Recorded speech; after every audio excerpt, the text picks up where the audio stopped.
Should we start? Hare Krishna. Hare Krishna Prabhuji, please set my humble obeisances. All Krishna Srila Prabhupada. We welcome to all the devotees, and this is really our good fortune that we will learn from His Gaurang Darshan Prabhuji. Prabhuji is a source of inspiration for all the devotees in ISKCON. For his absorption in Bhagavatam, he has given literary contribution publishing Subodhini in Bhagavatam, Gita Subodhini, and Chaitanya Leela Subodhini, and many other books. Minimum 25 books Prabhuji has already given. And and these books gives us detailed link to link, verse to verse. This help us to analysis entire Gita, Chaitanya Charitamrita, Bhagavatam, and Prabhuji has present. And the best part, which I really like about this, that Prabhuji has presented the thoughts of acharyas in very conducive and very simple manner to understand and absorb. Prabhuji sings melodiously verses of Bhagavatam and other scriptures also. And he's a dean of Bhakti Vidyapit in GEV Govardhan. And Prabhuji has been teaching Bhakti Shastri, Bhakti Vaibhava, and Bhakti Vedanta also. And Prabhuji is a board member of education.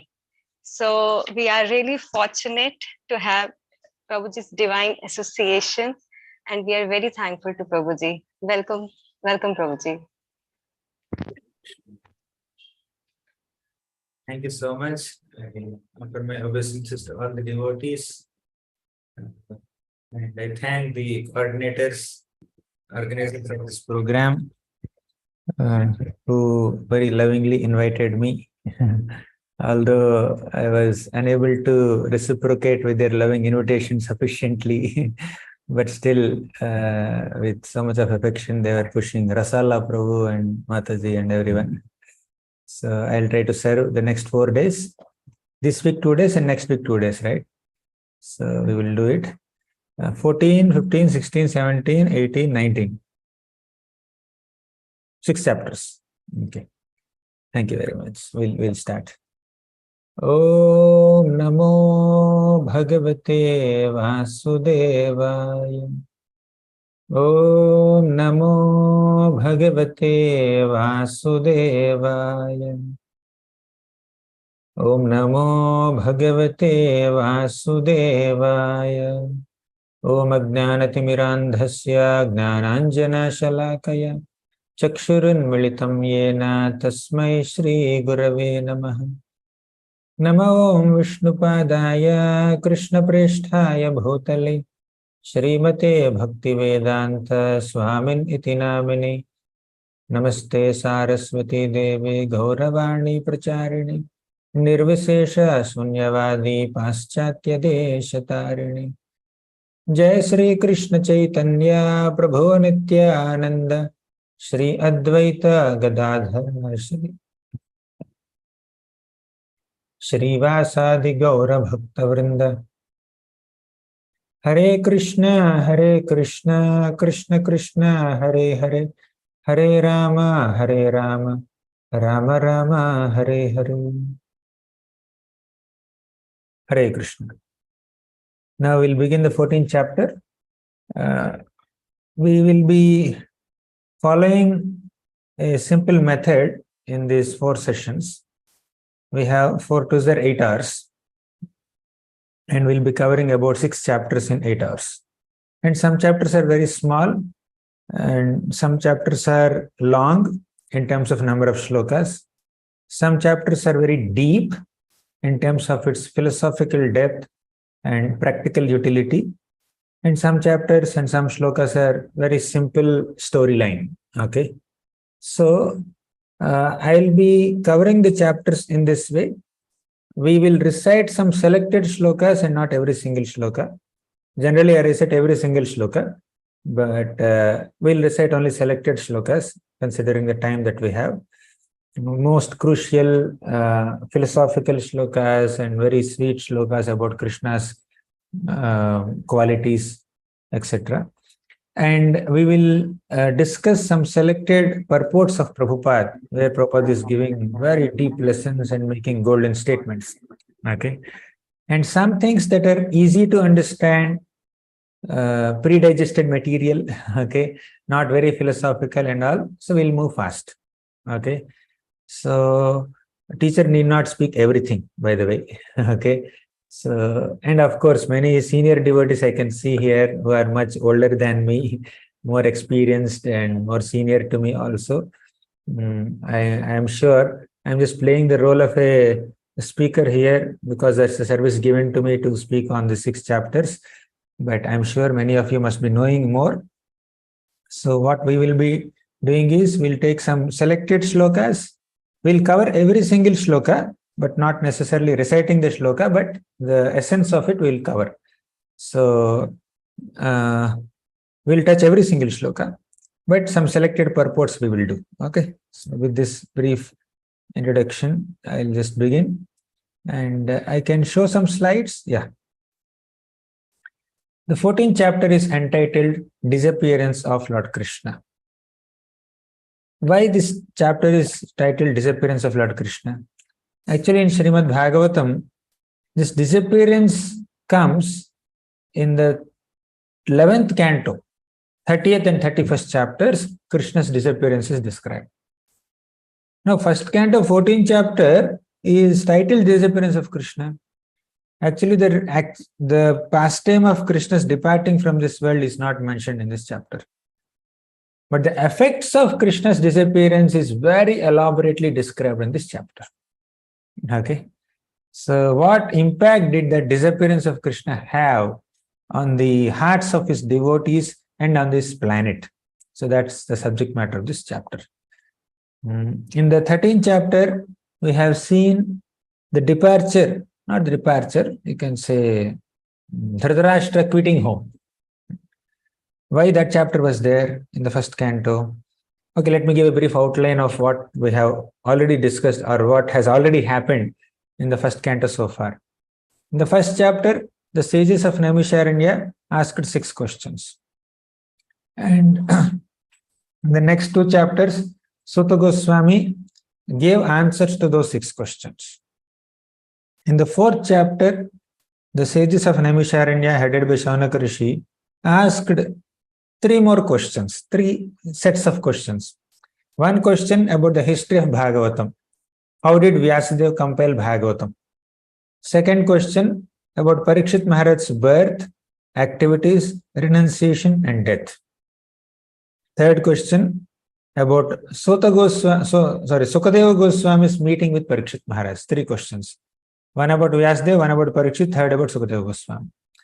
And that Vyasadeva's question is answered in 4th, 5th, and 6th chapters. How Vyasadeva wrote the Vedas, then compiled Bhagavatam under the direction of Narada Muni. Then Parikshit's question began from 7th chapter. Before describing the birth of Parikshit, Sutta Goswami described the events that happened before Parikshit's birth. Ashwathama killed 5 sleeping sons of Pandavas, and Arjuna captured him, and Draupadi left him, forgave him. But Ashwathama, without any gratitude, released another Brahmastra to kill Parikshit within the womb of Mother Uttara. Then Krishna protected Parikshit Maharaj. Then Kunti became overwhelmed and she offered prayers. After that, Yudhishthira Maharaj became little guilty that, oh, because of me, so many people had to die. That was his concern. Then Krishna took him to Bhishma, and Bhishma offered prayers, and Bhishma departed from this world. After that, Krishna left Hastinapur and he entered Dwaraka. And 4 topics: Bhishma's prayers, Kunti's prayers, Krishna's departure from Hastinapur, Krishna's entrance into Dwaraka. 4 topics are described. Although the topic began with Parikshit's birth. So Shaunaka the Rishis again remind Sutta Goswami, you are supposed to speak about Parikshit's birth. What happened? In the 12th chapter, again he speaks about Parikshit's birth and all the predictions made by Brahmanas at the time of Parikshit's birth. So birth is described. Now Parikshit's activities must be described. To describe the activities of Parikshit Maharaj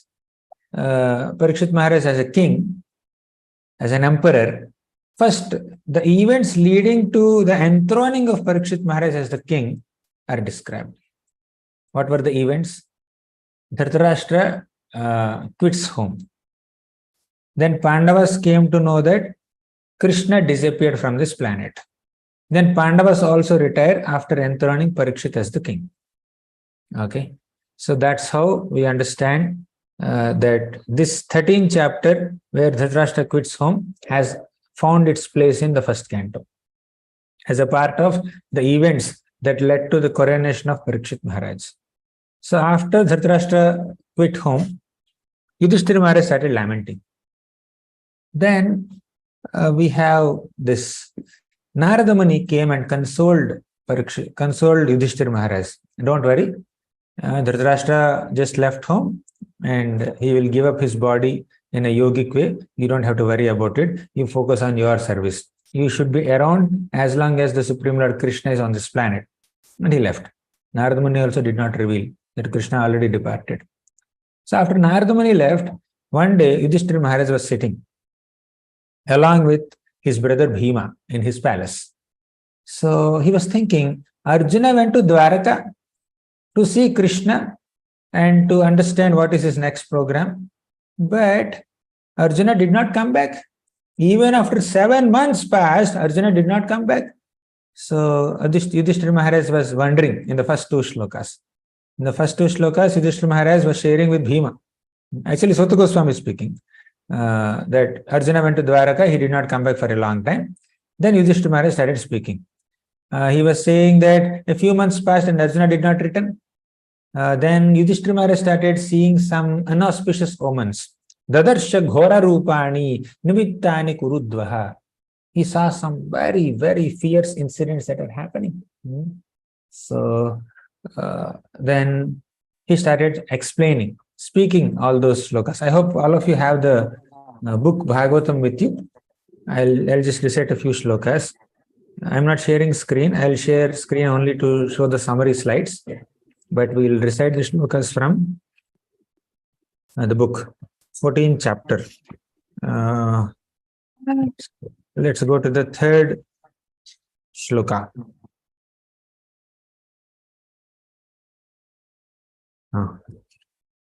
Third shloka. Kalasya jagatim raudram viparyastaratu dharminah papiyasim nrinam vartam krodha lobhanritatmanam. So Yudhishthira Maharaj became Hare Krishna. Yudhishthira Maharaj became very concerned. Kalasya jagatim raudram means the direction of the eternal time changed. What does it mean? So just like seasons are changing. Now it's summer in Maharashtra. Next month monsoon will begin. So when Kala Gati, when time changes, when the season changes, the new season brings a different ambience. Now it is very hot and we have to put fans and we feel we get a lot of sweat. But in monsoon, everything is wet. Now if you wash clothes and put them for drying, they will dry in a few minutes. Maybe within half an hour or 1 hour, they will be dry because it is summer. But if you do that next month, my God, by next day also it may not dry. Okay, because there is profuse amount of rainfall. Okay, kalasya jagatim raudram viparyastratu dharminaha. So there are disruptions in the seasonal regularities. At the time when Yudhishthira Maharaj was watching the atmosphere, he could see that Dwapara Yuga is ending and Kali Yuga is setting in. It's not just season change. Summer stopped and monsoon entered. Now the Yuga is changing. And Yugas are also coming with some kind of qualities. So people, what are the qualities of this Kali Yuga? Papiyasim dranam vartam krodha lobha anrita atmanam. Papi, people are becoming more sinful. Then krodha, they were becoming very angry and deceitful. Lobha, becoming very greedy. Anrita, anrita means falsehood is coming into them. So they are adopting foul means of livelihood. So in this way, the nature of people is also changing. So people in general are becoming very deceitful, very angry, very greedy, very impatient. Prabhupada writes that when civilization is disconnected from their loving relationship with Krishna, these symptoms become rampant. Prabhupada writes in the purport. A godless man is invariably greedy, angry, and duplicitous. And they try to earn their livelihood by any means, black or white. Okay. So these are the symptoms of Kali Yuga people. So when does a man become too greedy for wealth and power? When he has no higher objective in life. If they think that material sense enjoyment is the only objective in life, they become attached to money, wealth, wine, and by hook or crook, they try to get it. But if they have a higher objective of life, of spiritual life, then people will just give up their lower tastes. So Krishna went back to the spiritual world. So therefore, all these issues are coming. In the fourth shloka, Yudhishthira Maharaj is continuing to speak to Bhima. He said that all ordinary transactions and dealings between people are polluted with cheating. Unnecessarily, friends are cheating other friends. And family affairs, they are filled with misunderstanding. In Kali Yuga, families cannot stay together many times. In the previous ages, in a palace, there are so many people, okay? But now, within a house, there are no palaces in the first place. In the small houses, there are 2 people living, 4 people living, that's all. Now, joint families are very rare nowadays. That is the symptom of Kali Yuga, where camaraderie and compatibility and adjustment, tolerance, accommodativeness, they will just go down. Quarrel, misunderstanding, ego, egocentric life, self-centric thinking, that will increase. Okay. Even within husband and wife also, sometimes or many times, there is strain and quarrel. Okay. We don't see such issues in the previous yugas so much. Yes, there were a few instances, but not so many. But in Kali Yuga, every other home might have some issues like that, either health issues or family issues, financial issues, relationship issues. So many issues are there. That is the nature of Kali Yuga. And one of the important aspects of Kali Yuga is cheating propensity. People become very deceitful and they start cheating others for no reason, just for selfish reason. Speaking lies, people do it effortlessly. They effortlessly speak lies or backbiting or gossiping unnecessarily. Why cheating propensity is most prominent in this world? Because conditioned souls, primarily in the material world, are imbued with an unnatural desire to lord over this material nature. Krishna is the supreme enjoyer, proprietor, master, controller, but a conditioned soul wants to imitate Krishna, wants to take the position of Krishna. I am the enjoyer, I am the proprietor, I am the master, I am the controller. That's the mentality of an average conditioned soul. That's why there is cheating propensity. We are not enjoyers, but we will cheat ourselves by thinking ourselves as enjoyers. And to enjoy, we cheat others. As simple as that. We are enjoyed and Krishna is the enjoyer. But the problem is, conditioned soul identifies oneself as the supreme enjoyer. Okay. So conditioned souls are not satisfied with what they have or what they are. They constantly hanker. They're longing for more and more. This is the world of hypocrisy. Prabhupada writes, how to overcome it? Prabhupada says, all these contending difficulties can be mitigated by one process, devotional service. The world of hypocrisy can be checked only by counteraction through devotional service and nothing else. I am reading some statements from Prabhupada's purports. As I am speaking, you can just find them in the paragraphs. Okay. So next, 5th shloka. Our Yudhishthira Maharaj is saying in the 5th shloka. He says that in course of time, people in general are accustomed to greed, anger, and pride. And he started speaking to our Bhima. From 6th shloka, Yudhishthira begins to speak to Bhima. Yudhishthira uvacha. So he told Bhima, I sent Arjuna to Dwarka to meet his friends and to learn Krishna's program of work in future. Then in the 7th shloka, he says, 7 months passed and Arjuna did not return yet. I don't know what's happening. What are the things going on there? Then he also started reflecting about Narada Muni's prediction. Narada Muni, in the previous chapter only, he met our Yudhishthira Maharaj, right? Narada Muni made some little indication, okay, that you can be around as long as Krishna is around. That means, why Narada Muni had to say like that? Is Krishna going to quit his pastimes? Has the time already arrived? Is Krishna going to quit earthly pastimes as the Devarshi Narada Muni has indicated? He was becoming more and more concerned. Krishna descends to do 3 things. Paritranaya sadhana, vinayashaya dushkritam, dharma samsthapanarthaya. Okay. And Krishna comes when dharma goes down and adharma increases. Yada yada hi dharmasya glanir bhavati bharata. Abhyuthanam adharmasya. He comes to reverse the situation. Dharma should go up and adharma should go down. So he comes, whenever he comes, He also brings so many expansions of Krishna. He brings his plenary portions like Sankarshana, Vasudeva, Pradyumna, Aniruddha, Narayana, all of them also come with Krishna. Prabhupada defines in this purport what it means when we say disappearance of Krishna. Appearance of Krishna means he comes to this world whenever dharma diminishes, he comes along with his expansions, the Chaturvyuha expansions and others. And when he disappears, he goes back to this abode while leaving all his plenary portions back into their planets. Okay. So he and his accompanying expansions, they all ascend to the spiritual world and they go to their respective planets. The Lord has unlimited forms in the spiritual world, and each of them has their own planets, their own abodes. 9th shloka.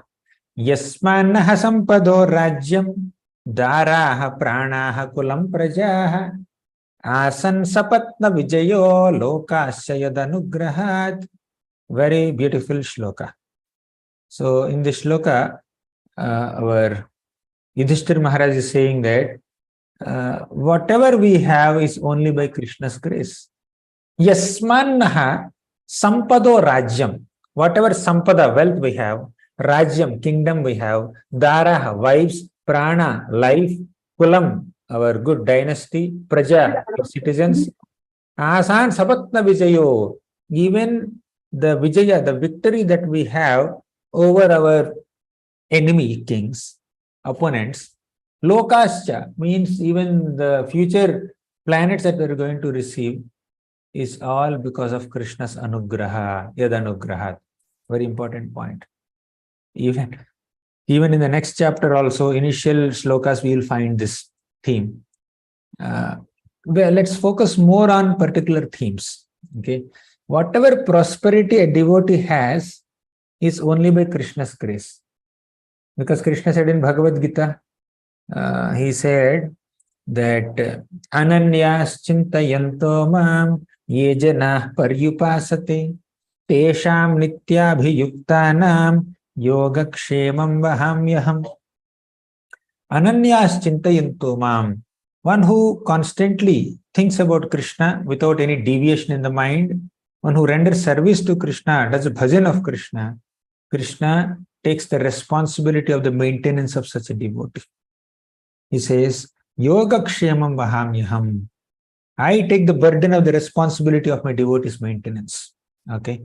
So, in this shloka, Yudhishthira Maharaj is very plainly, honestly acknowledging that whatever they have, whatever they are, is only by Krishna's grace.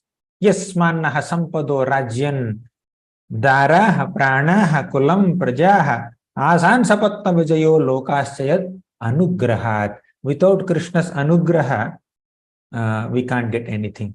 Our success is ordained by Krishna.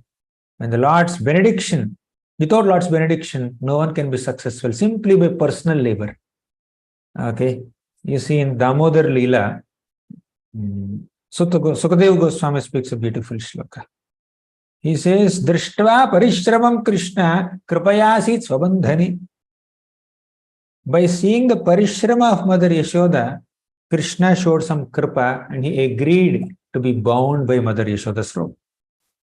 So, parishrama of a devotee is not sufficient. Kripa of Krishna is also needed. Yes, we have to put our endeavor, human endeavor, but Krishna has to sanction it. So, Krishna sanctions our endeavors out of his love.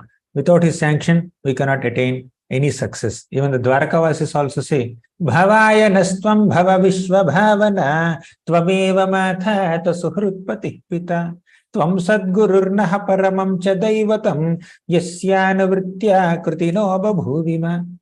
Yasya anuvritya kritino babhuvima. Only by following your footsteps, we attain any success, my dear Lord. So we need to be grateful to Krishna for being prosperous, for being whatever we have, for being whatever we are, and for possessing whatever we have. So, out of all kinds of disgraceful behavior, the worst is ingratitude. To not have gratitude towards anyone who has helped us in some way. If being ungrateful to someone who helped us in some way is considered very heinous quality, what to speak of being ungrateful to Krishna? Whatever we have is only by Krishna's grace. Therefore, as devotees, we should always thank Krishna. Okay. Then, third shloka. Yudhishthira Maharaj is also saying, whatever we have is only by Krishna's grace. Now, Krishna is not there, what's going to happen? So, 10th shloka. Yudhishthira Maharaj is saying that, just see, Bhima, you have strength like a tiger. Can't you see that there are so many miseries because of celestial influences, earthly reactions, and bodily pains? Basically, he's speaking about threefold material miseries. What are the threefold miseries? Adhyatmika, Adi Bhautika, Adi Daivika. Miseries caused by body and mind, miseries caused by other people around us, other creatures, and miseries caused by natural disturbances. So all three are there, showing so much danger that's going to come. So Prabhupada writes in the purport that man-made material science cannot do anything to counteract the threefold miseries. Punishments from superior energy, tsunami comes, tufan comes, profuse rain comes, or some drought comes, too much of sunlight. What can we do? We can make some little artificial means to protect from sunlight by switching on fan or switching on AC. Beyond that, can we stop sun? Can we stop sun from scorching?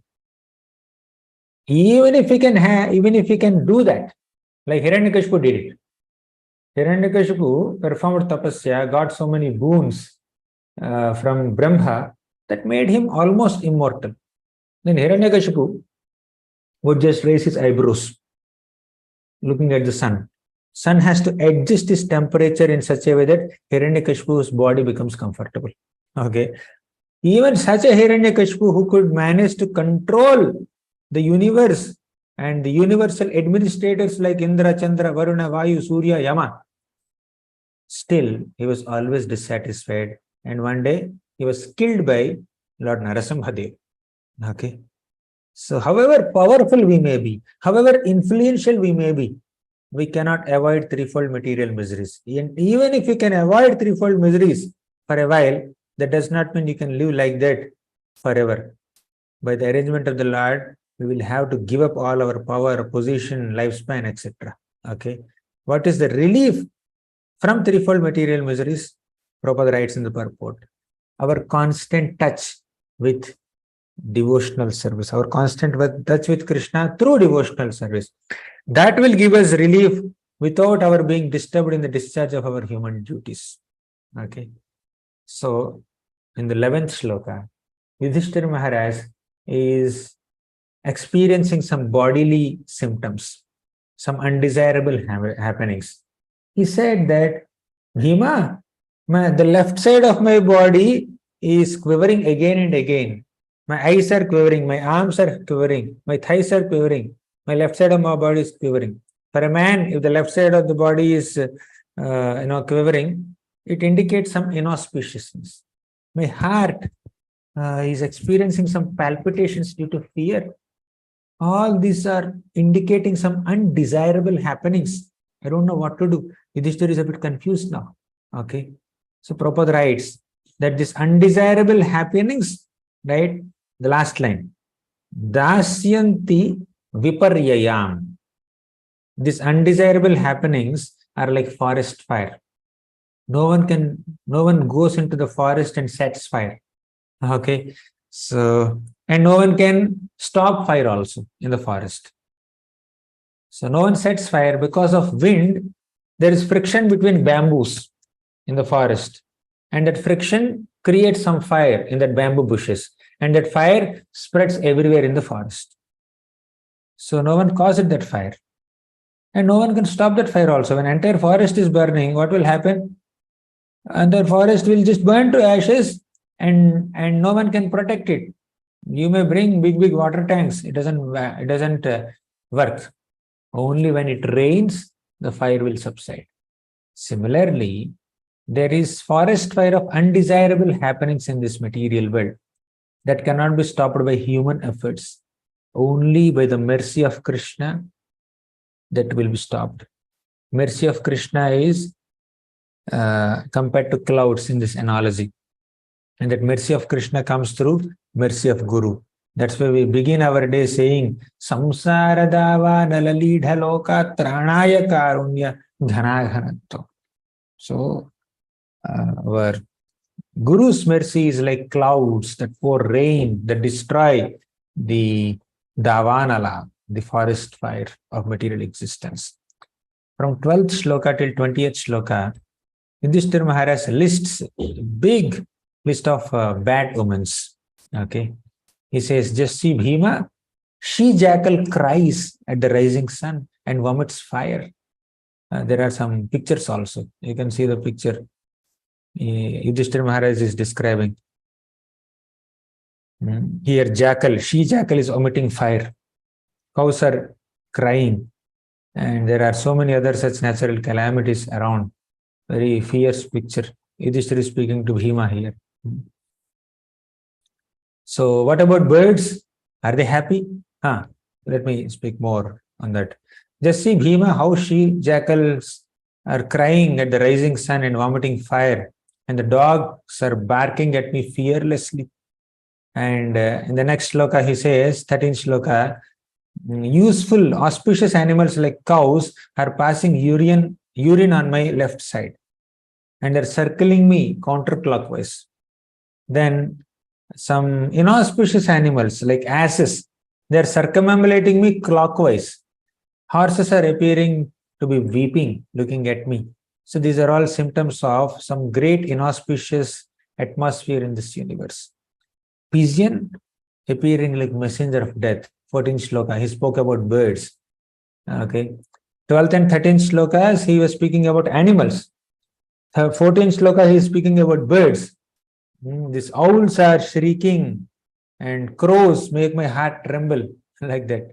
Then 15th and 16th shlokas, he is speaking about nature. He said, just see how the smoke encircles the sky. It appears that earth and mountains are throbbing. Just hear the cloudless thunder and see the bolts from the blue. So the winds are blowing violently. There is dust blasting everywhere. Clouds are raining everywhere with bloody disasters. So all these are symptoms of Kali Yuga coming up. Now 17th shloka, he spoke about luminaries. He says, sun rays are declining. They're producing weak light. You see, there is 2000 watt bulb. Okay, let me not take that example. Battery light, torch light. So there's a torch light, and inside that you keep some batteries. And then when you just turn like this and light comes out. When the batteries are new, light is very bright. When the batteries are old, the light starts becoming very weak. Very dim light comes out. Okay. So Yudhishthira Maharaj is saying that sun rays are declining. They're producing weak light, not strong light. And stars are appearing to be fighting with each other. Confused living entities appear like ablaze and they're weeping. Okay. In the 18th shloka, he speaks about rivers, tributaries, ponds, and other water reservoirs, lakes, and mind. Everything is polluted. Water bodies are polluted, mind is also polluted. See, in our scriptures, there is some comparison, very beautiful comparison. What was that? Generally, the pure mind of a sage, a devotee, is compared with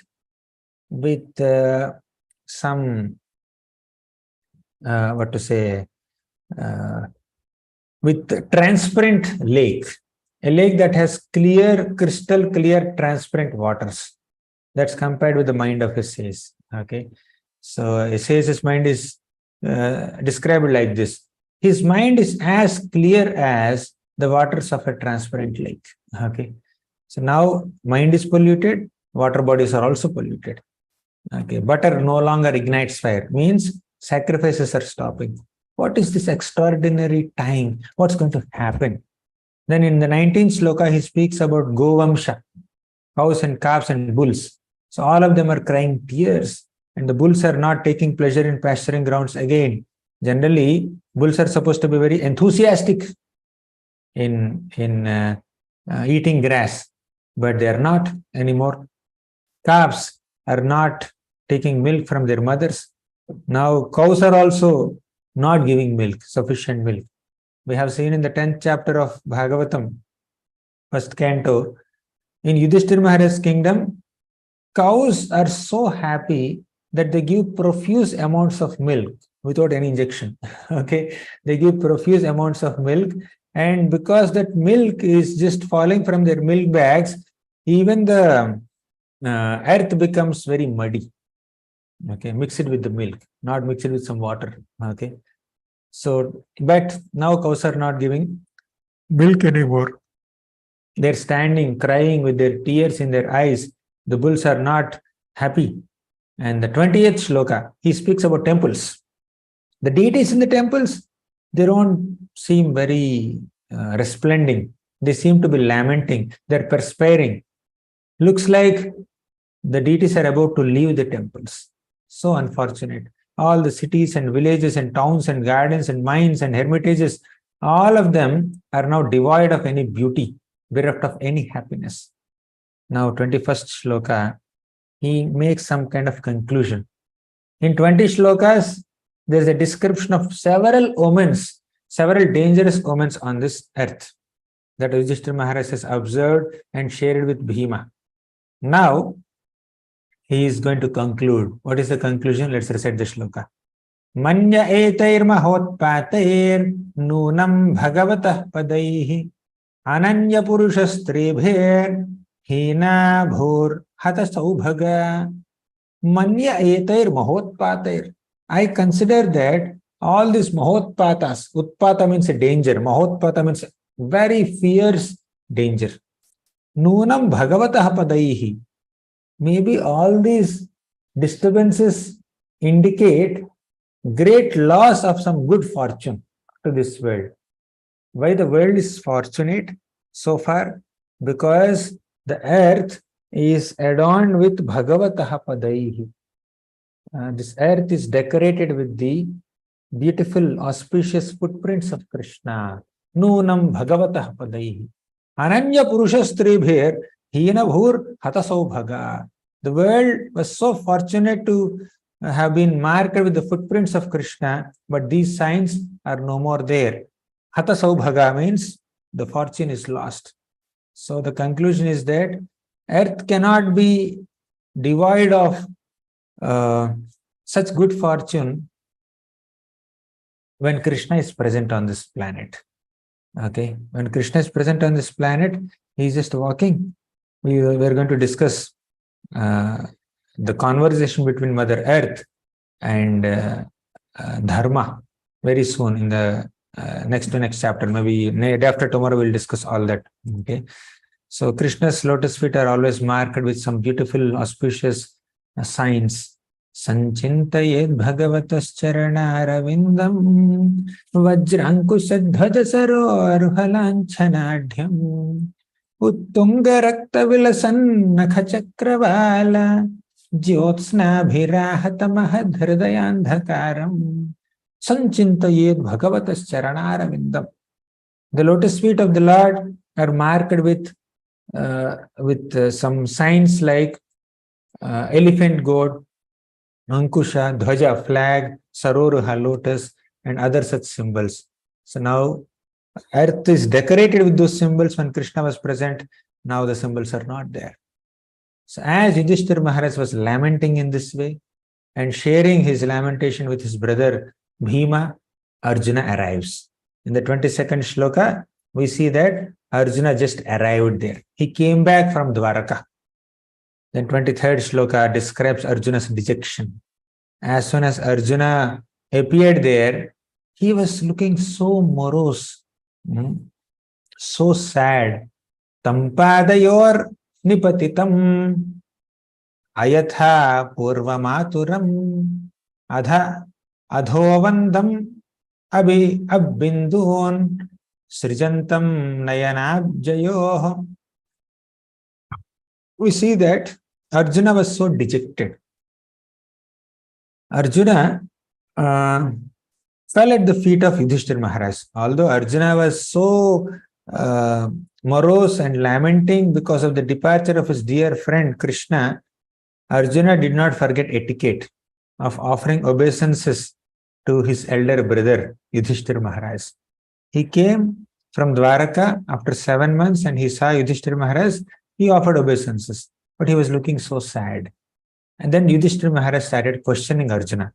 The rest of the chapter is just questions of Yudhishthira Maharaj, nothing else. So seeing Arjuna very pale and anxious, Yudhishthira Maharaj remembered the indications of Narada Muni and started questioning Arjuna in front of so many other relatives. Bhima was there and other Pandavas were there. Yudhishthira Maharaj slowly started speaking from the 25th sloka. Give me 1 second, I'll just get some water.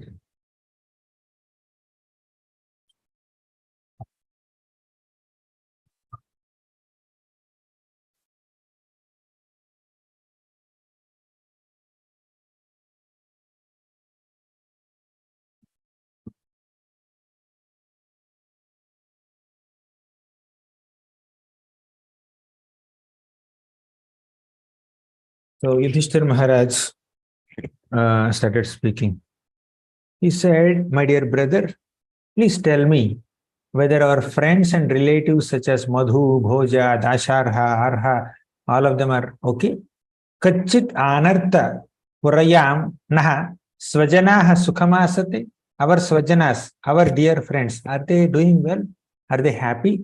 Are they faring well? He's just asking about the welfare of his family members in Dwaraka city. Okay. So how is Surasena? In the 26th shloka he says, now there is nothing much to explain in all these shlokas. They are just sets of questions. Whenever some philosophical episode comes, we'll go deep into that. Okay. So here Yudhishthira Maharaj says that how is Madhu, Bhoja, Dasharha, Arha, etc. In the 26th shloka he said that how is our grandfather Surasen? And is he happy? How is Vasudev? How are his younger brothers? And what about his 7 wives headed by Devaki? They're all sisters. Are they? And their sons and grandsons and daughters-in-law, all of them are happy? Then are Ugrasena and his younger brother Devaka, are they still living? What about Hridika? How is Kritavarma, Akrura, Jayanta, Gada, Sharana, Shatrujit? How are they? So he is asking about the welfare of each and every member. At one point he also said about Balaramji. In the 29th shloka he says, Aste kushalam kaschid yecha Shatrujit adayah kaschid aste sukham Ramo Bhagavan Satvatam Patihi. Ramo refers to Balaram. Kachit aste sukham Ramo. Is Balaram happy? Bhagavan Satvatam Patihi. Lord Balaram is the protector of his devotees. Is he happy? Is he doing well? Okay. So these are some questions asked by his devotees, Yudhishthira Maharaj. Basically, Yudhishthira Maharaj described Balaram as the protector of the devotees of the Lord, and Prabhupada makes a comment on this point. He says in the purport, Sri Rama or Balarama is the protector of devotees because he acts as spiritual master of all devotees. He is the Guru, and his causeless mercy delivers the fallen souls. Balaram appeared as Nityananda Prabhu also. Nityananda Prabhu exhibited causeless mercy on Jagai and Madhai also. Therefore, particularly it is mentioned that Balaram is protector of devotees. Okay. He gives us the stability. He is manifested Guru. Then, 30th shloka, our Yudhishthira Maharaj asked Arjuna. He said, how is Pradyumna? How is Aniruddha? How is other members of the Yadu dynasty? They're all Vishnu expansions of the Lord. Sankarshna, Pradyumna, Aniruddha. Vasudeva is Krishna only. Sankarshna is Balram. Then we have Pradyumna and Aniruddha, Krishna's son and grandson. So how are they doing? Are all the chief members of chief sons of Krishna, such as Sushena, Charudeshna, Samba, son of Jambavati, are they doing good? He is just speaking hundreds of names of people. Krishna has 16,108 queens, and each queen has 10 sons. Thus, just one family of Krishna alone, apart from other people, has 16 lakhs 10,800 members. Just only Krishna. Krishna and his sons and sons. And they have grandsons and many other people. So it is better to refrain from comparing the Lord's position to ours. Who are we in comparison to the Lord? Which family has 16 lakh 10,800 family members? Okay. So just within 2-3 generations. So Prabhupada says that it's better to refrain from comparing the Lord's position to ours. And it becomes a simple truth as soon as we understand at least a partial calculation of Krishna's transcendental position. Something like Yadyad Vibhuti Mat Sattvam Srimad Hurjitam Evava Tattadevavagachatvam Mama Tejomsa Sambhavam. So anything beautiful or great or splendorous is just because of Krishna's Amsha. Mama Teja Amsa Sambhavam, just a spark of Krishna's splendor. Okay. So that's the greatness of Krishna. Then we have more questions. So Yudhishthira Maharaj is continuously asking questions. So many questions. Okay. What are the questions? Are they all doing well in their respective functions? Do they, who are eternally bound in friendship with us, remember our welfare? So in the 33rd shloka he says, Apisvastyaste sarve Ramakrishna bhujashrayah apismaranti kushalam asmakam baddha sauhridah. Are they doing well? Under the protection, able protection of Krishna and Balaram, their shoulders. Apismaranti kushalam, are they remembering us? Do they remember us? Okay. Asmakam baddha sauhridah. We both parties are bound with sauhridaha, friendship, loving friendship. When the hearts of devotees are together, bound to each other in love and affection, spiritual affection, naturally that will please Krishna. That will completely impress the heart of Krishna. Therefore, we should have sauhridaha. We should have friendship with each other. Devotees are not just meant to do sadhana by chanting Hare Krishna and worshipping the deities. They are also meant to maintain very good, cordial, loving relationships, exemplary relationships with others. And such relationships are possible to the degree we love Krishna. Because when we love Krishna, we naturally love those who love Krishna, who are the other devotees. Okay. So we love Krishna, and he loves Krishna or she loves Krishna, then I start loving them also. Because they're lovers of Krishna, I love Krishna. Okay. There's a common interest. So our love for each other should be based on our love for Krishna. Otherwise, if you keep Krishna aside, the so-called friendly, loving relationship that we have is not sustainable. You see, take a nice tree.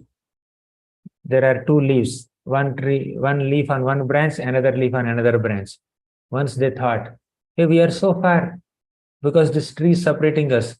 They both got disconnected from the tree. They came together. They hugged each other. Slowly, these two green leaves started becoming yellow. After some time, they became brown and they became powder. That's what our relationships are in this material world. If we don't keep Krishna in the center. Okay. If we keep Krishna in the center, the relationships will remain fresh and green, like leaves on the tree. But if you don't keep Krishna in the center, then they will fade away. They will become powder. Okay, their whereabouts will be unknown if there is no Krishna in the center. So, baddha sauhridaha, when our hearts are nicely bound with Rama Krishna bhujashrayaha, under the protection, under the loving care of Rama and Krishna and Balaram, then that bondage, the real bondage of friendship, the bond of friendship will release us from the bondage of the material world. Okay. So it is only in the association of other devotees that we will be able to practice bhakti. And in the association of devotees, there should be very loving, friendly dealings, not strife, not war, not quarrels, not backbiting, not gossiping, not fault finding. Yes, when there are faults, you may have to correct them. That's natural, that's required. But unnecessary fault finding of devotees without authorization, without a specific purpose, is mere waste of time, and it is simply Vaishnava aparadh, and it is hurting to Krishna's heart. As simple as that. Okay. So he's speaking that Baddha Sauhrdaha, Asmakam Baddha Sauhrdaha. So Prabhupada writes in the purport how the dependence of a liberated soul is his constitutional position. This Uddhava, Pandavas, and all these people, they are constant companions of Krishna. So Jiva Tattvas are infinitesimal potential particles of Lord. Therefore, they require protection of Lord at all times. And to the eternal servitors of the Lord is pleased to give all protection at all times. The liberated souls never, therefore, think themselves as free of the Lord or as powerful as the Lord. And some devotees like Kunti Maharani, to always be under the protection of the Lord, she would even invite calamities. You know that shloka? She said, Vipadaha santu tahashashvat tatra tatra jagat guru bhavato darshanam yasyat apunar bhava darshanam. Let there be more and more vipattis so that we can get Krishna darshan. When we have Krishna darshan, we don't have to take darshan of this material realm anymore. Okay. So somehow or the other, a devotee wants to always be in touch with Krishna. And if calamity is making that connection with Krishna, if a calamity is intensifying one's absorption in Krishna, even calamities are also invited. So a devotee sees calamity as an opportunity to intensify one's absorption and enhance one's remembrance and deepen one's dependence on Krishna. Okay, that's what a calamity is supposed to do in a devotee's life.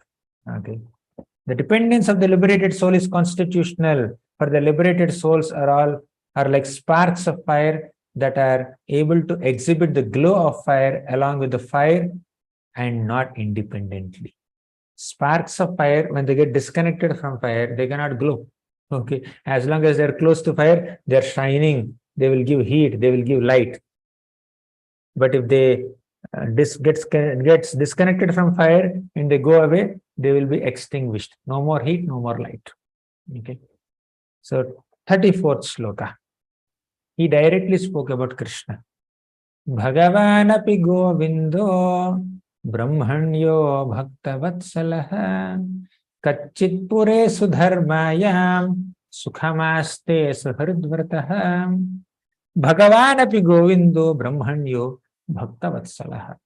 That Bhagavan Krishna is full of 6 opulences. He is Asamordha. He has no one equal to him or superior to him. He is Bhagavan. And he is Govinda. Why he is called Govinda? Because he gives pleasure to cows and senses. Those who have purified their senses by devotional service can render unto the Lord real service. Okay. So when senses are purified, you can render real service and derive transcendental pleasure. The Lord gives pleasure to the cows and senses. In the material realm, the material senses do not have the ability to perceive Krishna. What is that shloka?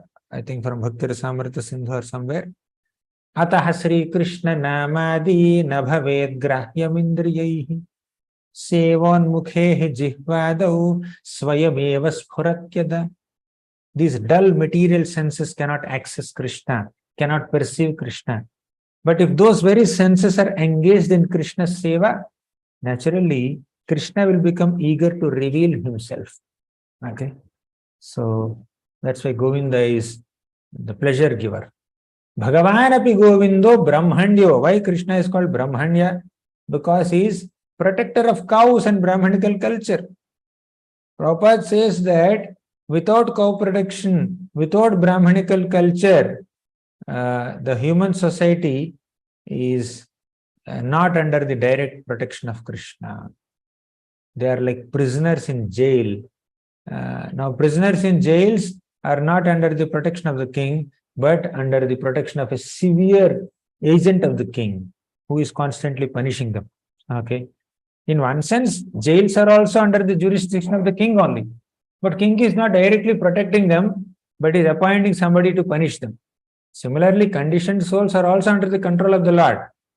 But because they are not dependent on the Lord has appointed an agent to oversee them and to punish them whenever they do some mistakes. Okay. So, yeah, there are many more points about Brahmanical culture in the purport. What is Brahmanical culture? Truthfulness, equanimity, sense control, forbearance, simplicity, knowledge, general knowledge and transcendental knowledge. So all these qualities are there in a Brahmana. So to maintain the qualities is Brahmanical culture. Bhagavan api Govindo Brahmanyo Bhakta Vatsalaha. Krishna is extremely affectionate towards his devotees. Kachit pure sudharmayam sukhamaste suhridvartaha. Is he staying happily in the Sudharma assembly hall? Sukhamaste suhridvartaha. Suhridvartaha means suhrid means friends. Vartaha means to be surrounded by. Is he staying happily surrounded by his friends? That is his inquiry. Okay. So, Bhakta Vatsala means Krishna stays only where pious men assemble. You know that sloka, right? Yatra gayanti mad bhakta tatar tishtami narada. Naham tishtami vaikunthe sadhunam hridaye shiva. Wherever my devotees are singing my glories, I like to stay there. But I don't like to stay just within the hearts of some yogis or in Vaikuntha. Of course, he's there in Vaikuntha, no doubt about that. but to emphasize on the fact that Krishna loves Kirtan so much, Krishna is mentioning like this. Okay. Now, 35th and 35th slokas. Mangalaya cha lokanam kshemaya cha bhavaya cha aste yadukulam bodhav adyananta sakha puman. Then yadbahudanda guptayam swapuryam yadavorchitaha kridanti parabanandam mahapaurushika iva mangalaya cha lokanam kshemaya cha bhagavaya cha. The Supreme Lord appears on this planet to create mangala, auspiciousness, kshema. Vishnu Thakur explains that mangala refers to giving prema. Kshema means giving liberation. Bhava means giving material prosperity. Okay. Mangalaya cha, kshemaya cha, bhavaya cha. The Lord will give mangala, prema, kshema, liberation, bhava, material prosperity. You see, bhava is on a material plane. Kshema is on a spiritual plane, which is like a position of liberation or neutrality, which is devoid of material anxieties. But Mangala means supremely auspicious, which is giving prema. The Lord gives all that to his devotees. Mangalaya cha lokanam kshemaya cha bhavaya cha aste yadukulam bodhav adyo ananta sakha puman. Ananta sakha means the Lord has Ananta as his friend. Who is that? Balaramji. Okay. There's a beautiful comparison here. Dynasty is like milk ocean, and Balramji is like Anantasesh. Okay. Dwarkavasis are like Mahapaurishikas, means they are like people in Vaikuntha Loka, Vishnu Parshadas, and Krishna is like Vishnu. Here the situation of Dwarka is compared with the situation of Vaikuntha. Okay.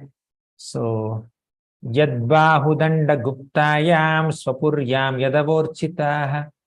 So, is he staying very happily while protecting the Yadus, while being worshipped by Yadus. Bahudanda Guptaya means he is protecting with his Bahu, with his great arms. Kridanti Paramanandam Mahapaurishika Iva. Is he enjoying happily? Paramanandam with great happiness. Mahapaurishika Iva. Just like the Supreme Lord. Is he enjoying happily? After inquiring about Krishna and many other relatives, Yudhishthir started inquiring about Krishna's queens. Yatpada susrushana mukhya karmana satyadayo dvyasta sahasra yoshitaha nirjitya sankhye tridasham tadasisho haranti vajra yudhavalla bhochitaha. In the 37th sloka, Yudhishthira is saying, Yat pada susrushana mukhya karmana. Krishna's pada susrushana. Krishna, means serving the lotus feet of Krishna, is the mukhya karma, is the most important activity of these devotees. Satyadayo, people like Satyabhama and others. Vyasta sahasra yoshitaha. They are 16,000 in number. Sahasra yoshitaha means thousands of queens. Dvi ashta. Ashta means 8. Dvi means 2. 2 into 8. 2 multiplied by 8 is 16. Sahasra means 1,000. 16,000 queens are there. 108 is not attached here in this book, but we need to understand 16,108 queens. Okay. Round figure is mentioned only. So there are so many queens, 16,108 queens. Their mukhya karma, their most important activity is Pada Susrushana of Krishna. Similarly, our main activity also must be serving the lotus feet of Krishna. If we can make our mukhya karma, the most important activity of the day, the most important and crucial activity in our to-do list every day is serving Krishna's lotus feet. Yat pada susrushana mukhya karmana nirjitya sankhyetri dashamsta dasisho haranti vajrayudha vallabhochitaha. So the queens enjoy things which are prerogatives of the wives of controllers of thunderbolt. See, Vajrayudha is the thunderbolt weapon. Vajrayudha Vallabha is who? Indra. Uchitaha. So there are some queens of Indra. So Indra's queens can enjoy the best possible comforts and privileges. But Dwaraka queens are no less. Although Dwaraka is on the earth planet, it is not in Swargaloka. Still, Dwaraka's opulence is greater than even Swargaloka people. Why? In Swargaloka, there was Parijata tree. But Krishna went along with Satyabhama and brought that Parijata tree and placed in Dwaraka. So which is better? Swargaloka or Dwaraka? Dwaraka has Krishna also, Parijata also. So because the queens accepted high quality devotional service, namely administering all comforts to the Lord, they played the part of humble maid servants of Krishna, and Krishna is playing the part of faithful and complete husband who gives them protection. Whatever they want, he will provide. If they want Parijata flowers, Krishna will bring. Okay. Yadbahu danda bhyudayanujivino. 38th sloka. Yadupravira yakuto bhayamuhu adhikramantyang gribhir ahritam balat sabham sudharmam surasattamochitam. The great heroes of Yadu dynasty, being protected by the arms of Krishna, always remain fearless in every respect. And therefore, their feet trample over Sudharma assembly hall. Even Sudharma assembly hall also was brought from the heavenly planets. Krishna is able to enjoy all that. See, the Dwarkavasis are not deprived of any enjoyment. Everything they want is there. So Prabhupada gives two analogies here. Father and son analogies. The forgetful conditioned soul is fearful, but a liberated soul is never fearful. Small child completely is dependent on father's mercy and is never fearful. Fearlessness is a sort of illusion, but one who is dependent on Krishna is never fearful. Now Prabhupada gives another example. Tiger in a dream. So when you are dreaming and when you see a tiger in a dream, you become very fearful. right? Very insecure. So, but the tiger is myth. So, to be relieved from the fear of tiger, what we are supposed to do? Just get up from the sleep. That's all. Okay. If you get up from your sleep, then naturally the fear of tiger is gone. Mhm. So, yeah, these are all different shlokas. Mhm. Now, after asking so many questions, our Yudhishthira Maharaj did not get any response from Arjuna. Arjuna was just sitting there, standing there, very morose, very dejected. On top of it, Arjuna is bothered with the speculated inquiries of our Yudhishthira Maharaj. Okay. So now, after asking so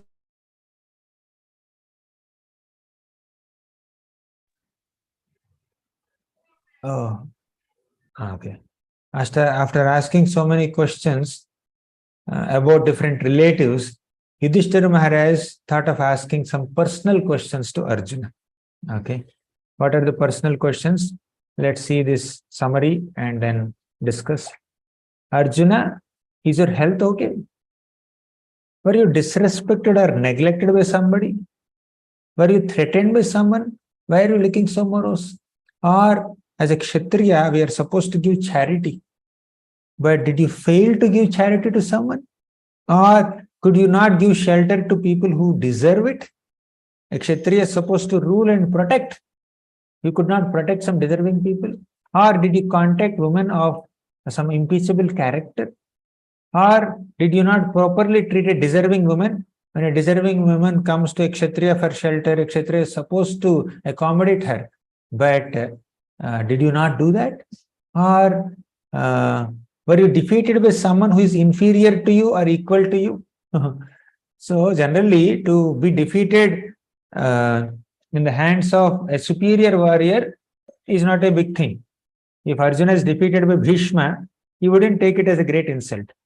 But if Arjuna is defeated by Karna, it's insulting. Karna is considered more or less equal to Arjuna. Okay. Or did you fail to take care of old people or some boys, means young children? Because women are supposed to be protected, old people are supposed to be protected, boys, children are supposed to be protected.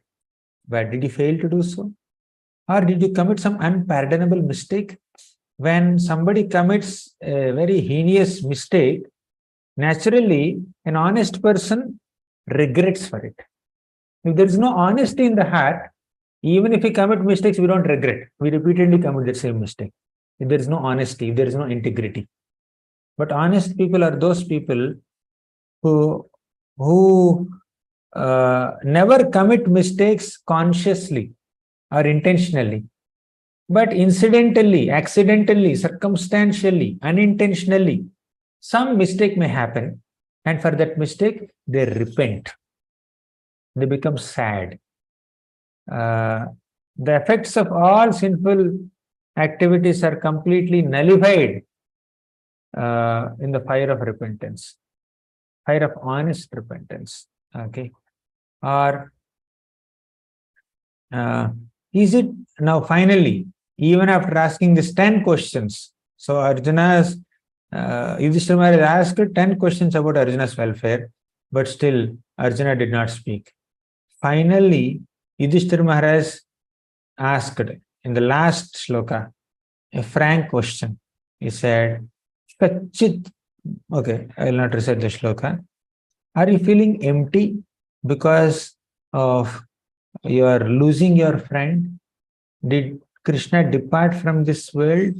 I don't see any other reason. I asked about the welfare of hundreds and thousands of relatives. You did not speak a single word.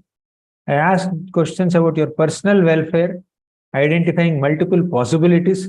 You did not speak a single word. So I can't find any other reason. With all my advanced intelligence, I can't guess any other reason for your moroseness, Arjuna. You please tell me what happened. Okay. So are you feeling empty for all time because you lost Krishna? So with this, he concludes his questions. In the 15th chapter, we see that Arjuna starts responding. Now, there is an important observation here. Why Yudhishthir Maharaj is asking so many questions? Give me one second.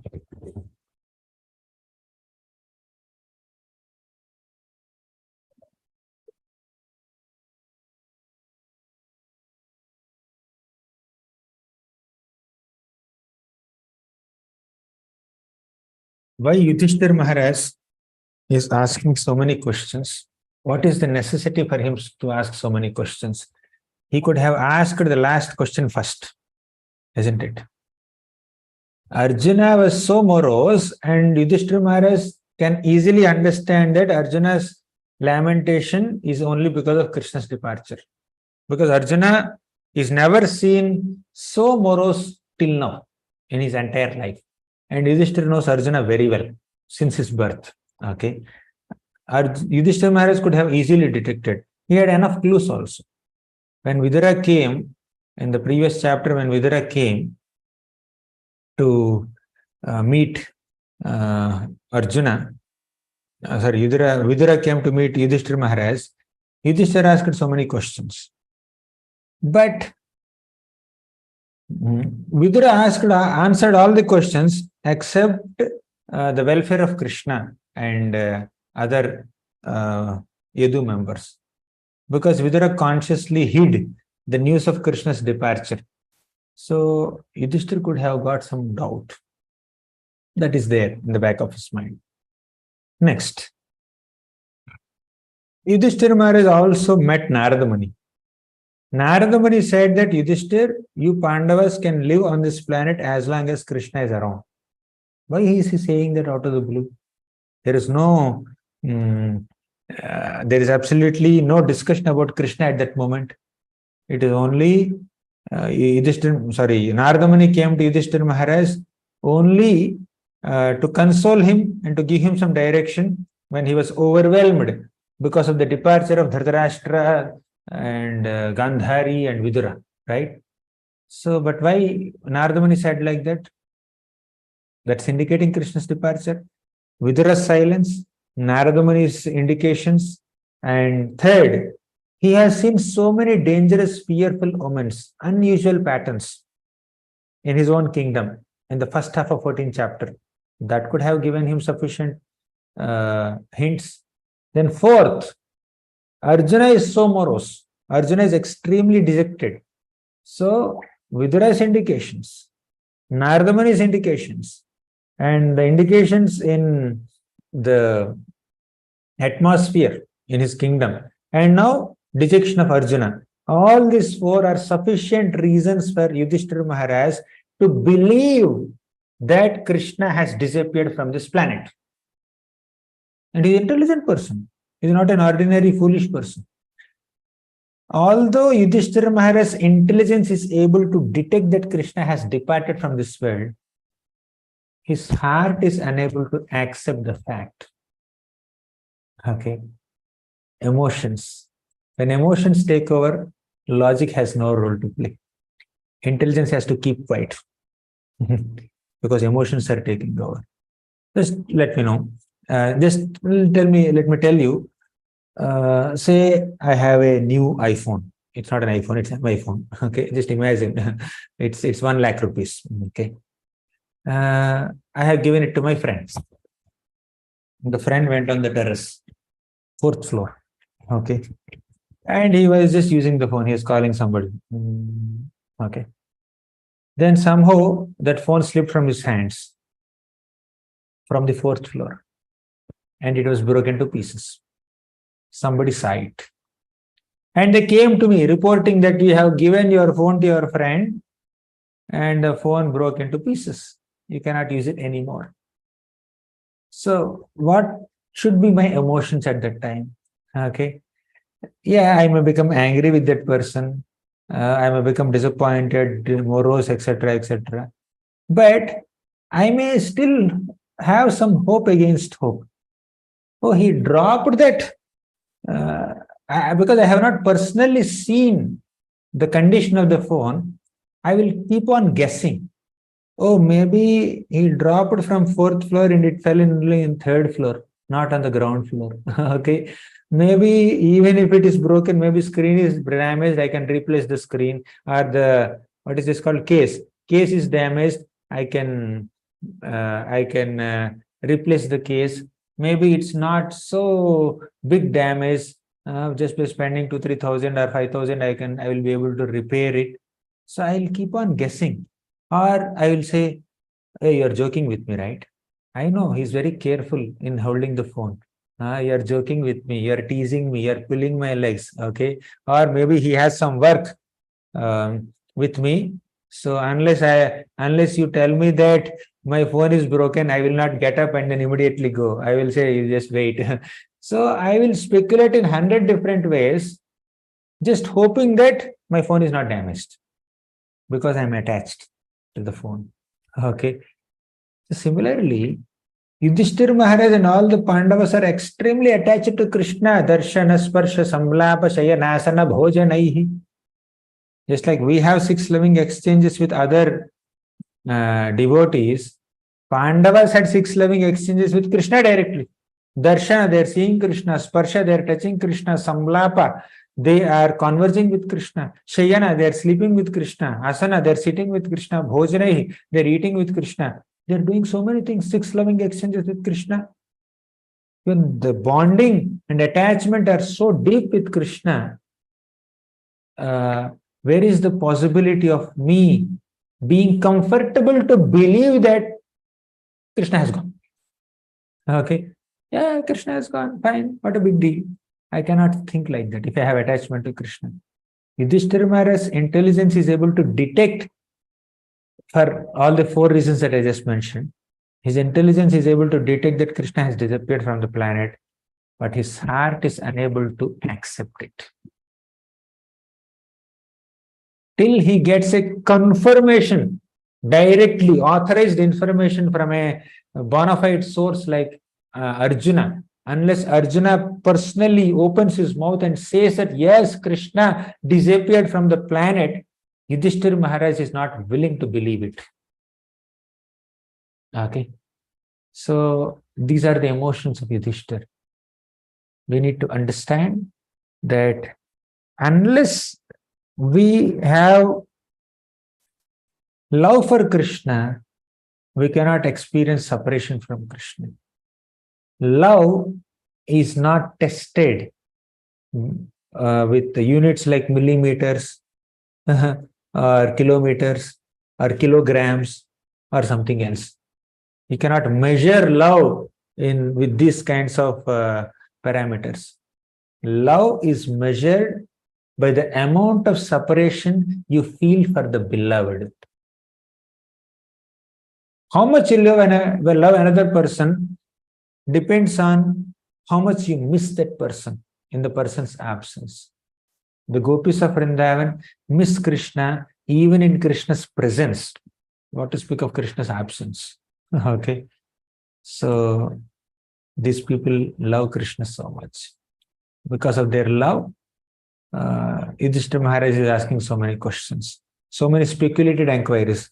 Okay, at least in the initial set of questions, he asked about the welfare of relatives. Okay, that's fine. But these 10 points of dejection, you see, Arjuna's dejection, they're all speculation only. Did you not feed Brahmanas? Did you not feed children?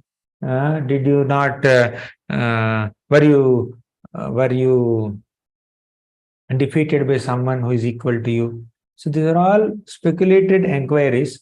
But why all these inquiries are there? Because Yudhishthira Maharaj does not want to hear Krishna's departure news. But finding no other questions in his brain, in his intelligence, Yudhishthira Maharaj finally felt that, okay, I think I must ask him the final question. Did Krishna disappear? Say, if I have a habit of eating halwa every day, for 20 years, I have been eating halwa every day at 8:25 p.m. IST. Okay. If I have that habit, Today, if I don't get it, I'll miss it, isn't it? I'll definitely miss it. I'll ask for it. But I don't even know the spelling of halwa. I don't even know that there is some item called halwa exists. For the last 30, 40 years, I never saw halwa, ate halwa. Today, will I miss it? I'll not miss it, isn't it? Similarly, these pure devotees like the Pandavas, they had close association with Krishna. They know what it means to be with Krishna. Because they have experienced union with Krishna, they are experiencing separation from Krishna when he disappeared. Because we have no experience of union with Krishna, we have no sweet memories of being with Krishna, we don't miss Krishna now, isn't it? So we should have the experience of being united with Krishna. Let's cultivate that experience. How is it possible? It is possible by reading Srimad Bhagavatam. When we read Srimad Bhagavatam, we are with Krishna. That is also possible by chanting the holy names of Krishna. When we are chanting on our beads, we are with Krishna. So with these two, if we make a strong connection with Krishna, then we will miss Krishna. We will feel separation from Krishna. So at sadhaka level, we need to connect with Krishna through various elements of sadhana. Then we will be able to experience the feelings of separation that Yudhishthira Maharaj could experience. Okay. So let's see how Arjuna responds to Yudhishthira Maharaj's words. First, Arjuna was very much bothered. He was grief-stricken. He was in deep separation. He began to breathe very heavily. In the first 4 shlokas, we see that Arjuna was extremely discomforted for all these inquiries. Already he is in so much pain, and on top of it, Yudhishthira Maharaj is asking so many speculated inquiries, and that made him even more bothered. Okay, so now second is a simple storyline. With great difficulty, 3rd shloka says, with great difficulty, Arjuna controlled his emotions and controlled his tears and started composing himself, and he responded. So how did he respond? Very beautifully. 5th shloka. Vanchitoham Maharaja Harina Bandhurupina Yena me pahritam tejo Deva Vismapanam Mahat. Vanchito aham Maharaja. Oh Maharaja Yudhishthir, Vanchitoham. I have been cheated royally. Who cheated you? Harina, Lord Hari, Krishna. Bandhurupina. He appeared as my closest friend and relative, but finally he cheated me and he left me. Yena me apahritam tejo. Because he left me, my teja, my power has been stolen. I lost my power. Deva Vismapanam Mahat. With my power, I could impress even Devatas. I could even mesmerize great Devatas like Indra, like Shiva. I could mesmerize all of them. But now all my powers are gone. So was Arjuna lamenting for the loss of his powers? What does it mean? There is a beautiful purport that Prabhupada writes. Let me open folio and go to that purport, which is very, very important for us to understand as sadhakas. Okay. Can someone read this so that I'll get some rest for my throat? I have been speaking for a long time in the last several days. Anyone can unmute yourself and then start reading. May I? Yeah, please. You read from this. No one, therefore, can be independently powerful in any measure without being endowed by the Lord. When the Lord descends on the earth along with his eternal, ever liberated associates, he not only displays the divine energy possessed by himself, but also empowers his associate devotees with the required energy to execute his mission of incarnation. It is Just a minute. also stated in the Bhagavad Gita 4.5 that the Lord and his eternal associates descend on the earth many times. But the Lord remembers all the different roles of incarnations, whereas the associates, by his supreme will, forget them. Similarly, the Lord takes away with him all his associates when he disappears from the earth. Yeah, The just a power. minute. Enough of this. Okay. We'll discuss. So, no one can be independently powerful in any measure without being endowed by the Lord. So, Prabhupada quotes Yadyad Vibhuti Mat Sattvam Srimadhurjitam Evava. So, we get power from the Lord. We cannot be independently powerful. Okay. That's the first point, very important point.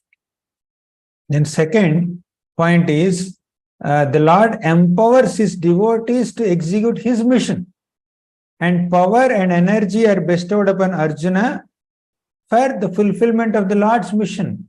To do paritranaya sadhunam vinashaya cha dushkritam dharma samstapanarthaya. The Lord gives some powers to some of his devotees. But when the mission is fulfilled, the emergency powers are withdrawn from Arjuna. Okay. Just like company gives you car. When you're working in a company gives you car for some purpose or gives you some laptop for some project. When the project is over, the facilities are taken away. Okay. The company may give you Wi-Fi access as long as you are sitting in the in the office. But once you are out of office, no more Wi-Fi. You have to stick to your mobile data only. Okay, your own personal mobile data. So like that, there are some privileges given by the Lord, some powers given by the Lord for some service. We are meant to utilize those powers in Krishna's service without being puffed up. The person who is puffed up, he thinks that I am doing everything, I am the doer. But a devotee understands that whatever I am doing is only by Krishna's grace. Without Krishna's grace, I cannot do anything. The power and energy which were bestowed upon Arjuna, Deva Vismapanam Mahat powers, they are withdrawn after Krishna's disappearance because they were no longer required. They were not meant for us to go back to Godhead. Why? We need powers to go back to Godhead. We need love to go back to Godhead. To attain Krishna, we need loving heart. We don't need military strength. We don't need great eloquence. We don't need a sweet singing voice. We don't need great managerial capabilities. We don't need so much wealth or beauty. See, all these external qualifications are just facilities for us to perform a particular seva. And once that seva is completed, powers are also taken away. And then what is left with us? Whatever love we have developed for Krishna is only our asset. There is no other asset. So love Krishna, and that love will maintain you, nourish you from within eternally. But if you invest your time or spend your time rather than investing, you can say spending time in useless accumulation of material comforts and facilities and name, fame, prestige, and being attached to it, we will be more and more entangled in this world. Okay. So that's very important. For example, a crow takes some peacock feathers, purchases some peacock feathers and puts in its tail and says, see, I'm looking so beautiful. Now, what will you do? You laugh at the crow, right? Similarly, whatever powers we have are only coming from the Lord. If you think I am the doer, I am the enjoyer, I am the proprietor, I am the master, I am this, I am that, then we'll make a fool out of ourselves, just like that crow. So next shloka. Yasya kshana viyogena loko hyapriyadarshanaha ukte narahito yesha mritakaha procyate yatha. Yasya kshana viyogena, just a moment of separation from Krishna. Loko hi apriya darshanah. It will make all the lokas apriya. Apriya means very unpalatable. Uktena rahito hiyesha mratakaha prochate yata. All the universes, all the planets in the universe, they appear like dead bodies, devoid of life, when Krishna is not there. It's somewhat similar to Shunyayitam Jagat Sarvam Govinda Virahena me. When there is Viraha from Govinda, entire universe appears void. Shunyayitam Jagat Sarvam. So to the degree we love Krishna, to that degree we get affected by Krishna's absence. Okay. So now Arjuna went into a very, very grateful remembrance of Krishna's qualities. Okay. Whatever I could accomplish is only by Krishna's grace. We started remembering the favors done by Krishna. I won the hand of Draupadi only by Krishna's grace. 7th shloka. 8th shloka. I could defeat Indra. And we got this assembly hall, Maya Sabha, built by Maya Danava, only by Krishna's grace. Okay. And Bhima could defeat Jarasandha only by Krishna's grace. You know the story. I'm not elaborating on that. 10th shloka. We could kill in the Kurukshetra war those who have offended Draupadi only by Krishna's grace. Then next. 11th shloka. We were saved from the anger of Durvasa Muni during Vanavas only by Krishna's grace. You know the story, right? Durvasa Muni comes with his thousands of disciples, and Draupadi was so embarrassed and anxious, and Krishna comes and eats one little grain from Akshay Patra and saves Draupadi. Then I got Pashupatastra. I could impress Lord Shiva only by Krishna's grace. And I could kill the Nivata Kavacha demons, and I could regain Virata's cows, all by Krishna's grace. Okay. And I could win this Kurukshetra war. I could I could battle with several powerful heroes like Bhishma, Drona, Karna, all by Krishna's grace. Without Krishna, who am I? I am useless. Now, 18th and 19th slokas, he's saying that now I am remembering all the frank talks of my dear friend Krishna. I am remembering his smiles. I am remembering all my interactions with him. He tolerated my offenses. Okay. But now in Krishna's absence, I was defeated by some infidel cowheads. I think we must recite some of the shlokas. 21st shloka is very, very important. So he said that I have been defeated by some infidel cowheads in the absence of Krishna. You can read the story in the purport, but I'll focus on the 21st, which is very, very important. Would you like to also recite the shloka? I generally unmute some devotee, and the devotees also recite, if you like. Anyone wants to recite, you can raise your hand or unmute yourself. Tadvai dhanusta yashavah saratho hayaste. Tadvai dhanusta yashavah saratho hayaste. Soham rathi nrpatayo yata anamanti.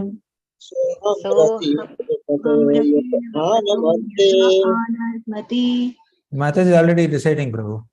Sarvam kshanena tadabhuda sadisha riktam.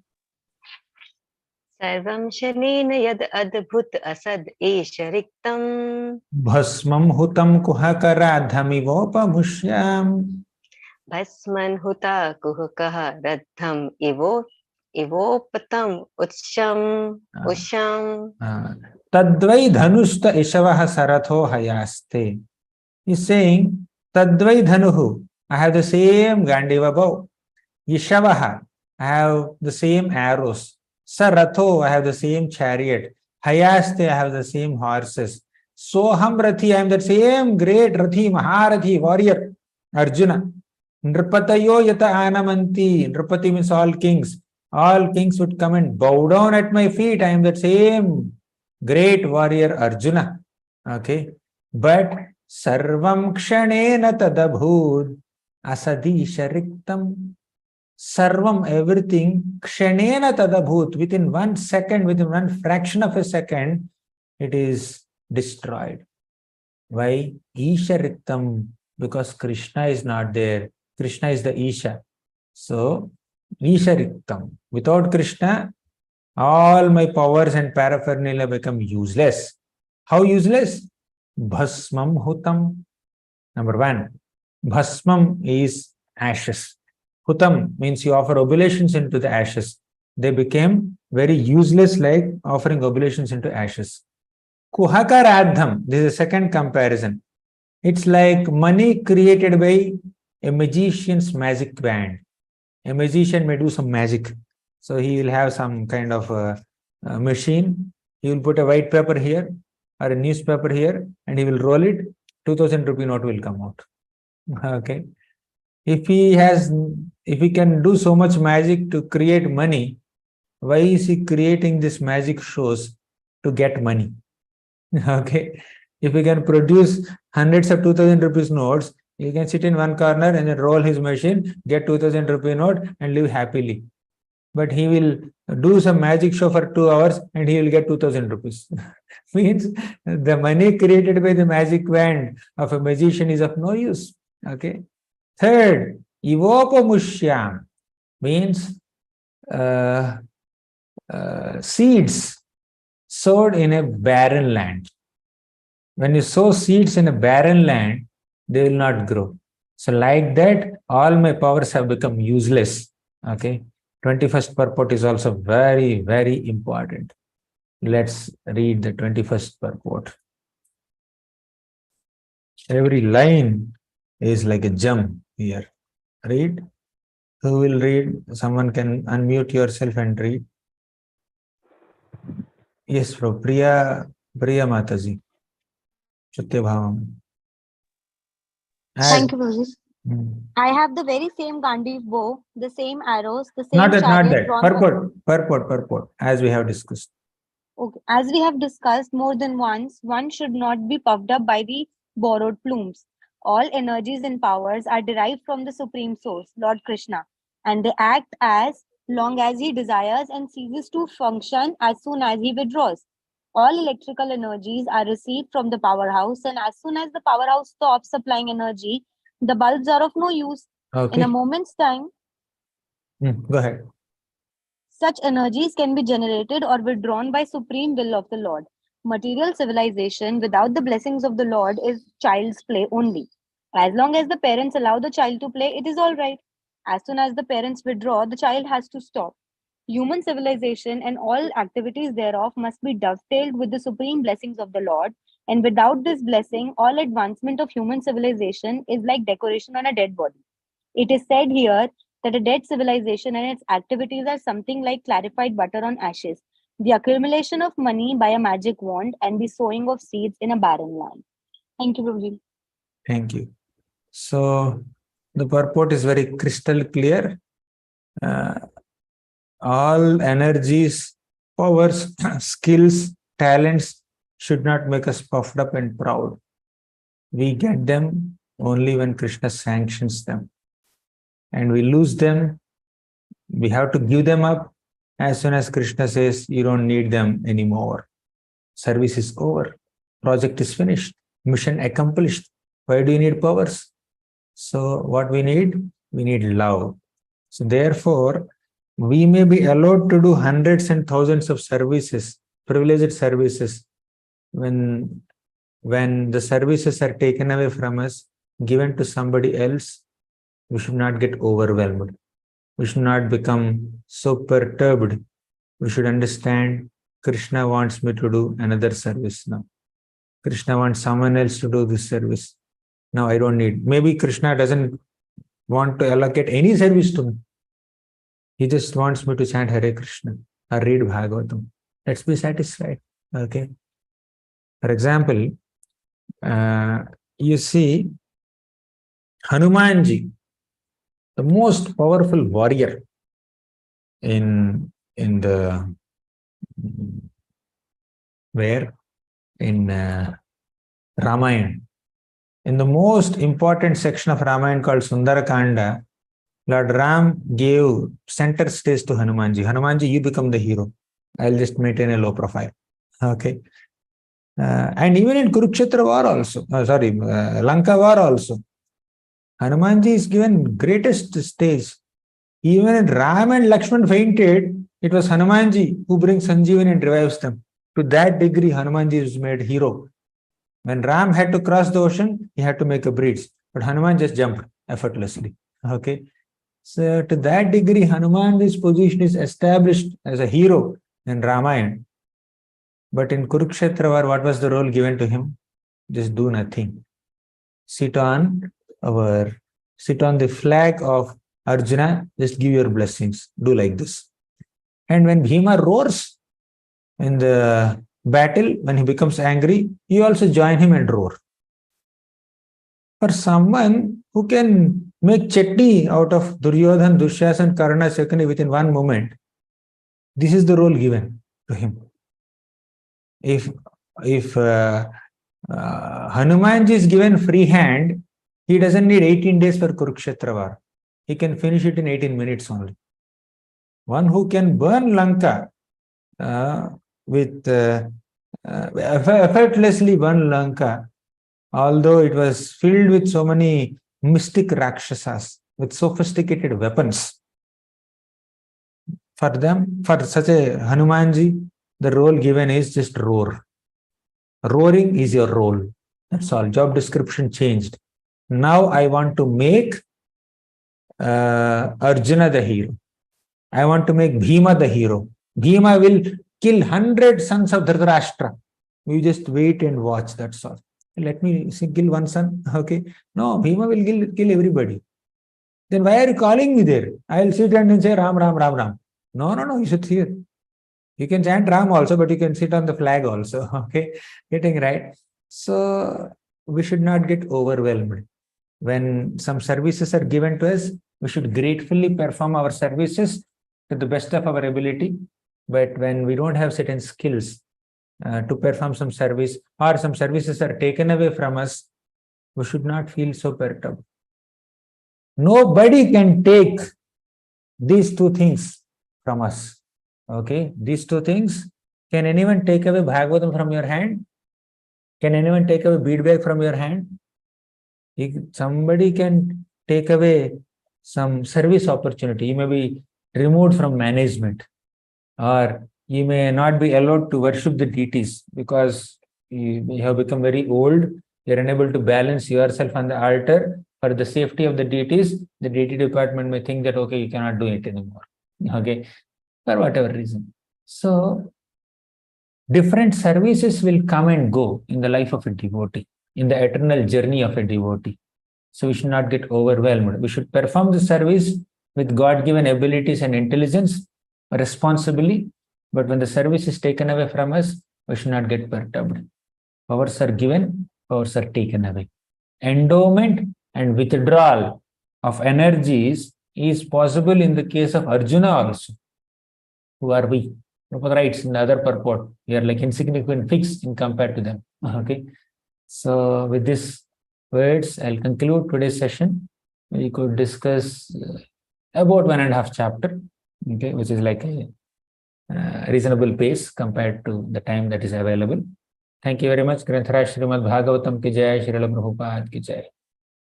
We have about 11 minutes. Do you have any questions or comments? You want to share any realizations or any corrections, comments, feedbacks? You're welcome. Okay, which is like reasonable pace compared to the time that is available. Okay, no questions. Then one question. yes, Prabhu. In 21st verse, when we were discussing about the we need love and the power is withdrawn, and we should be very happy with that. Prior to that, one more point we were discussing. Can you please? Prior to that, one more point was discussed. Can you please redo that? Which point? It was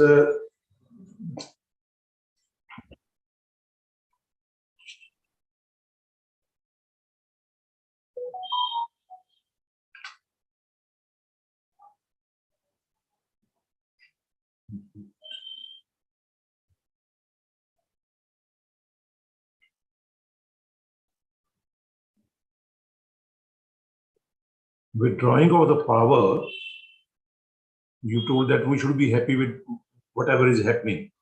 One more point was there prior to that. Endowment and withdrawal of powers is this one, right? Yeah. If endowment of powers and withdrawal of powers by the Lord are possible even for a great devotee like Arjuna or even the demigods in heaven, then what to speak of ordinary living beings who are but fixed compared to such great souls? The lesson is, therefore, that no one should be puffed up for his powers borrowed from the Lord. The sane man should rather feel obliged to the Lord for such benefactions and must realize such power from the Lord's. Must utilize such power for the service of the Lord. Okay, the power can be withdrawn by the Lord at any time. So the best use of such power and opulence is to engage them in service of the Lord. Thank you, Prabhu. Thank you. Any other question? Hare Krishna, Prabhuji. Thank you so much, Prabhuji, for the session. Prabhuji, my question is that generally what happens, like whatever service comes, we accept. If I talk about myself, I accept and I do. I even if the senior is saying that I don't find myself qualified for this, but when they give, I do, and I commit mistakes also. But I put my 100% and I do. But how to understand that for which service I should do, because I'm just finding the service in which I can get more absorption. As you talk about chanting and reading Bhagavatam, if I talk, want to do, this is a part of sadhana, right? But interested in this, but accept this, we get so many services and we perform that also. So how to understand that for which service I should be fixed upon, like service keeps changing. We don't have the privilege of just fixing ourselves to one service only.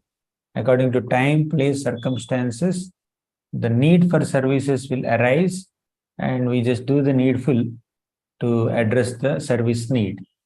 Janmashtami, there is a service of erecting the pandal, big pandal, to accommodate many people. Narasimha Chaturdasi, we may not need a pandal. Whoever comes will fit in temple hall. Okay. Or Jhulan Yatra, we have to arrange a Jhulan. But Ramnavami, there is no Jhulan required. Okay. So the principle is to serve the Lord, but services, the nature of services, they keep changing. Okay. According to time plus circumstances, somebody is in preaching service, somebody is into book distribution, somebody is into singing, somebody is into managing, somebody is into accounts, somebody is into writing, somebody is into DT dressing. So many services are there. According to one's individual ability, experience and expertise and instructions that one receive will do. So, and we can always have our own favorite service within whatever services we are doing. There's nothing wrong about it. But one service we can never avoid is this. One service we can never outsource is chanting the holy names of Krishna. You can't say, some services are there you can delegate to others. You can outsource to them. But you can't say 16 rounds, you chant 4, you chant 4, you chant 4, you chant 4. I have found 4 volunteers to chant my 16 rounds. You should chant attentively. You can't say that, right? Some things we have to personally do till the last breath of our life. But you can outsource some things. Okay. So I don't know if that answers the question. I don't know if I got your question. yes, Prabhuji, thank you so much. Just wanted to ask that absorption is in reading Bhagavatam, right? But we do so many managerial services, deity worship, like this, dad serving devotees. Of course, we get nourishment from all the services, but we know that where we get the main absorption, that we don't do much. So how to balance? Or More than we trying to balance, Krishna will give us the opportunity to us to get absorbed in that particular service where we are relating with better. So in the initial days of Krishna consciousness, we may have to do a lot of services that we may not be willing to do. We are not very excited with it. We may find more connected with Krishna by doing something else than doing a particular service. So that autonomy is given to us to make a choice when we are more mature, when we spend some time. But many times we may end up doing so many services out of obligation, out of necessity, rather than getting excited with it. Even Krishna is not very happy to spend so much time in orchestrating Kurukshetra war and killing demons.